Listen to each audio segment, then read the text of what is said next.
big news for Cardano and the entire community as the institutional appetite for Cardano ADA continues to grow through one of the biggest fund managers here in the digital asset space, which is Grayscale. As a part of today's video, not only are we talking about their recently rebalanced smart contract fund, we're talking about their large cap digital asset fund, and then we're also briefly touching on their Cardano only trust, which was recently filed back in February. So without any further ado, let's jump on in.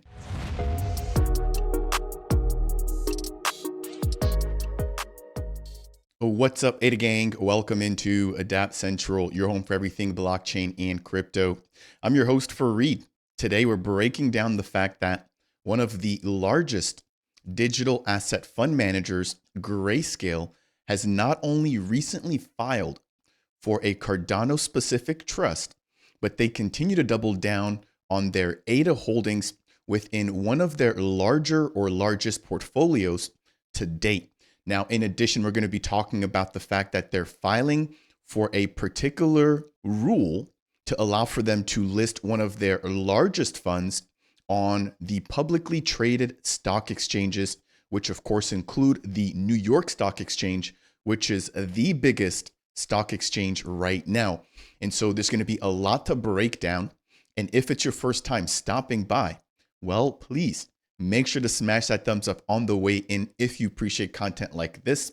If you want more, consider subscribing to the channel. And if you have any questions, comments, or concerns, feel free to voice off down below.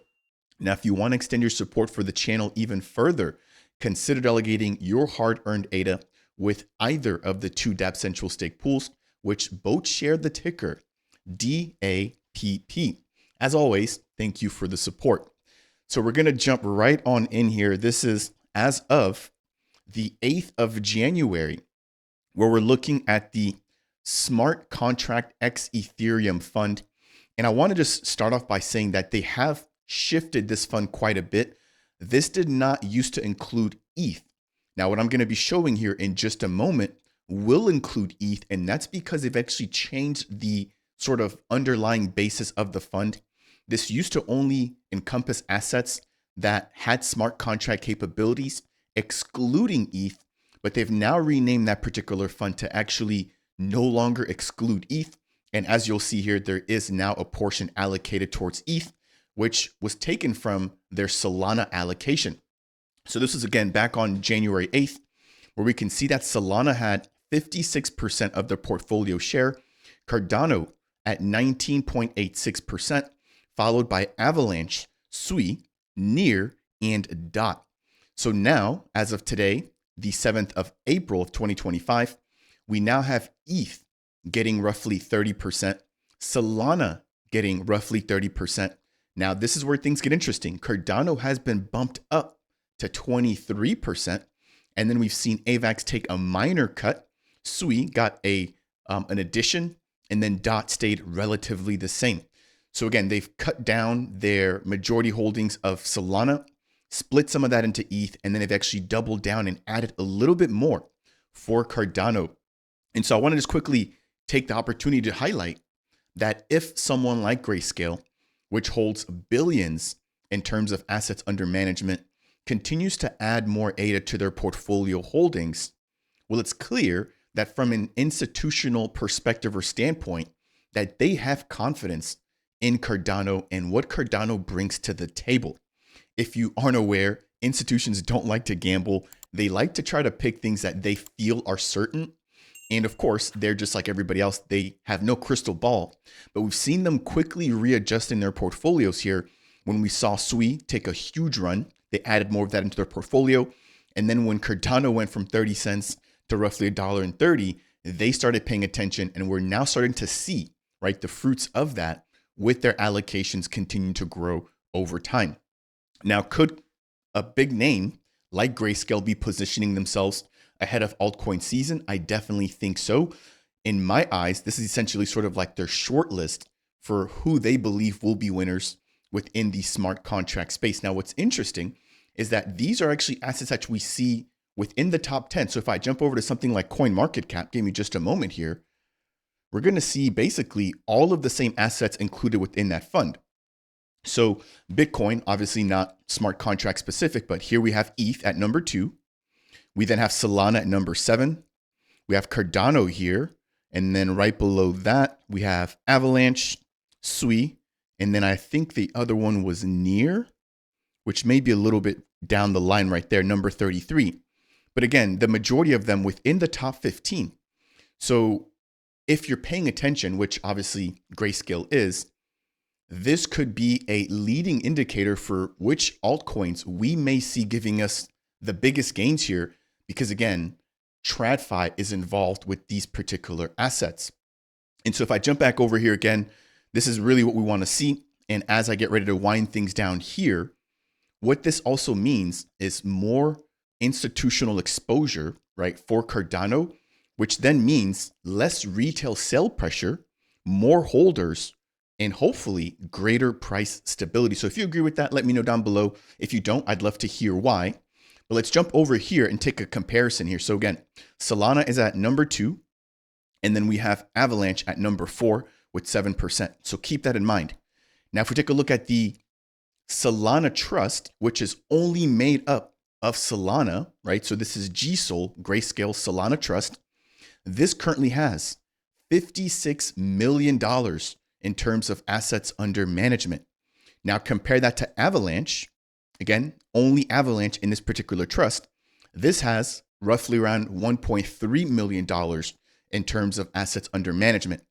Now, this is not apples to apples. I completely understand.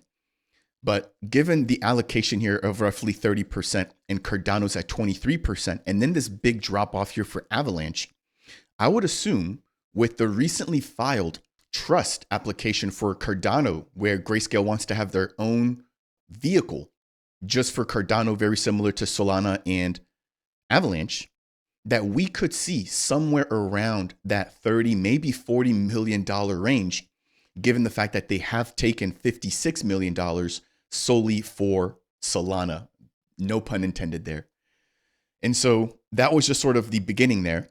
But if you haven't caught wind of the news, we do have the SEC, which did recently announce when it comes to Cardano's, or when it comes to Grayscale's Cardano only trust, that they will be delaying their official decision.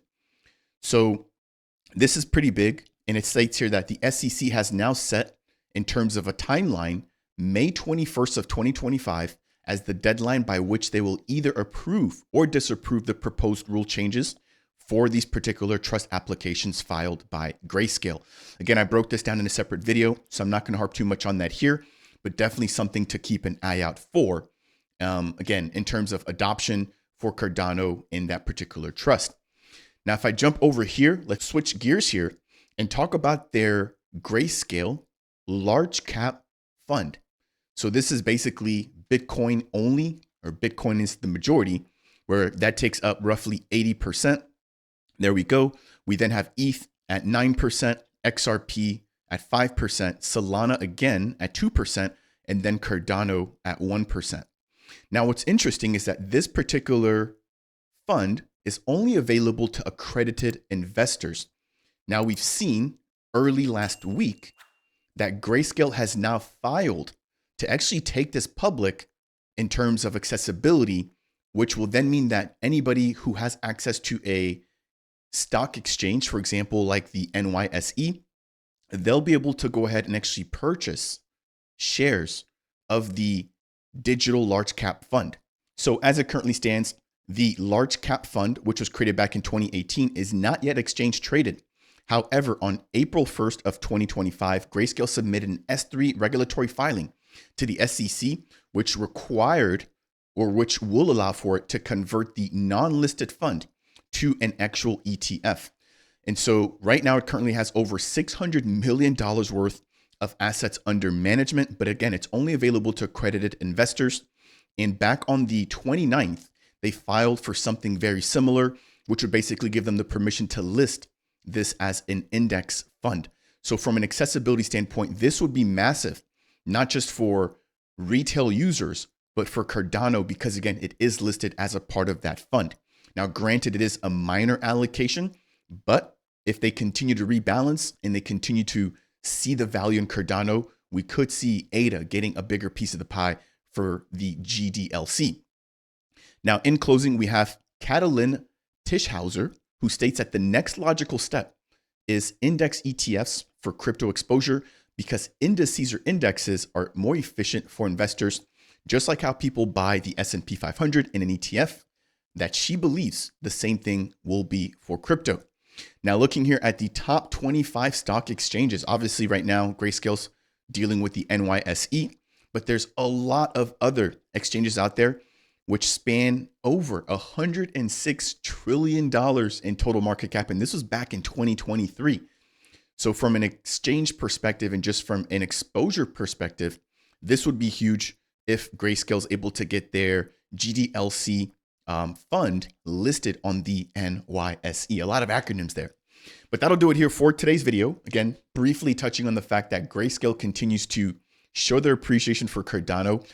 I'm going to keep track of their portfolio holdings here moving forward. But right now, Cardano positioned in a really, really good spot. Not only is it available in their digital large cap fund, which they're working to get listed on the NYSE, their allocation continues to grow within their smart contract fund. And right now, we are waiting patiently for hopefully the approval of the Cardano Trust, which will only be made up of Cardano. Again, let me know how much assets under management you think they might hold there. I definitely think that it might be less than Solana, but obviously more than Avalanche. And so that's anywhere between $1 million worth of assets under management, all the way to $56 million worth of assets under management. Again, that'll bring me to the end here. If you found this particular update to be helpful, insightful, or you just learned anything along the way, I would appreciate you if you could smash that thumbs up. It really does make a difference. If you want more, consider subscribing. And if you have any questions, comments, or concerns, or maybe I missed something, feel free to voice off down below. That said, and as always, I'll see you guys in the next video.